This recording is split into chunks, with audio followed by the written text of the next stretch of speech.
এই কয়েনের মতো দেখতে ছোট্ট চিপটা যদি তোমার মাথায় ইনস্টল করে দেওয়া হয় তাহলে তুমি কম্পিউটারের থেকেও দ্রুত গতিতে কাজ করতে পারবে। তুমি জাস্ট ভাবো, তুমি নতুন নতুন গাড়ি চালানো শিখতে চাও কিংবা যে কোনো একটা নতুন কিছু শিখতে চাও, কোনো স্কিল, কোনো ভাষা বা যা খুশি হতে পারে। একদম প্রথম থেকে শুরু করলে তোমার ঠিক কতদিন সময় লাগবে? ন্যূনতম 1 মাস কিংবা তার বেশি ছাড়া কম তো নয়। কিন্তু আমি যদি বলি মাত্র 1 মিনিটেরও কম সময়ে তুমি গাড়ি চালানো শিখে ফেলতে পারো, এবং সেটার জন্য তোমাকে কোনো পরিশ্রমও করতে হবে না, রোজ রোজ গাড়ি চালিয়ে প্র্যাকটিসও করতে হবে না। শুধু কম্পিউটারের সাহায্যে তোমার মাথায় ওই গাড়ি চালানোর প্রোগ্রামটাকে ইনস্টল করতে হবে।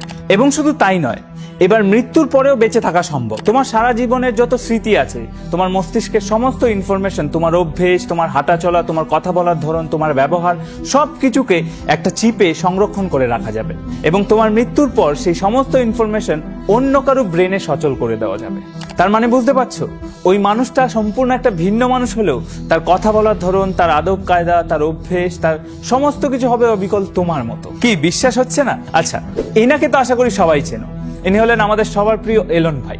তো এলন ভাইয়ের একটা কোম্পানি নিউরালিঙ্ক খুব রিসেন্টলি এমন একটা চিপ আবিষ্কার করেছে যেটা দিয়ে মানুষের মস্তিষ্কের সাথে কম্পিউটারের ডিরেক্ট কানেকশন করা সম্ভব, যেটাকে বিজ্ঞানের ভাষায় বলে বিসিআই, ব্রেন কম্পিউটার ইন্টারফেস। এর মাধ্যমে আমরা কম্পিউটারে যেরকম বিভিন্ন প্রোগ্রাম ইনস্টল করি, বিভিন্ন সফটওয়্যার ইনস্টল করি, ঠিক সেই রকম ভাবেই আমাদের মস্তিষ্কে বিভিন্ন প্রোগ্রাম ইনস্টল করা সম্ভব এবং মুহূর্তের মধ্যে সেই কাজটা সে শিখে যাবে, সেটা গাড়ি চালানোই হোক বা অন্য কোনো দক্ষতা। ইন্টারেস্টিং না?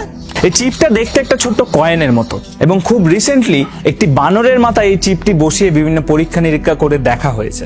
দেখা গেছে যে বানরটি ওই চিপ ব্যবহার করে কম্পিউটারে ভিডিও গেম খেলছে। তুমি জাস্ট ভাবো, একটি বানর যদি এই চিপ ব্যবহার করে কম্পিউটারে ভিডিও গেম খেলতে পারে, তাহলে মানুষের মাথায় এই চিপ বসালে মানুষ কি কি করতে পারবে।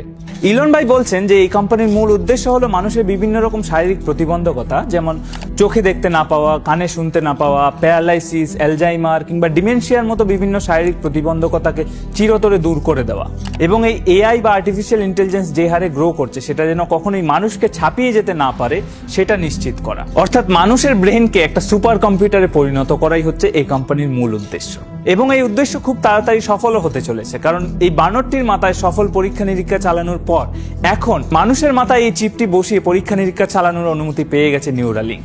কিন্তু এবার প্রশ্ন হলো, মানুষের মাথায় এই চিপ লাগাবে কি করে?